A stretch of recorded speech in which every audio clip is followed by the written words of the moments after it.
تو جناب صدیق اکبر کے والد بوڑھے بھی تھے، نابینا بھی تھے، وہ جیسے ہی حضور کی خدمت میں حاضر ہوئے اللہ کے رسول اٹھ کے کھڑے ہو گئے، اور نبی کریم صلی اللہ تعالی علیہ وسلم نے فرمایا اے ابو بکر صدیق اگر ان کا، یہ سنو ذرا اور اس کا ذرا لطف لے کے دیکھو،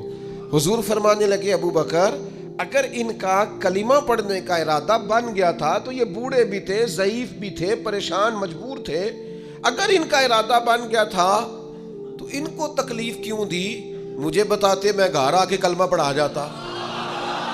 میں گھر آ جاتا، گویا کنواں پیاسے کے پاس آ جاتا، گویا رحمتیں قریب آ کے برستی، گویا محبوب کریم علیہ السلام کا کرم قریب آ کے چھلکتا۔ یہ بزرگ ہیں،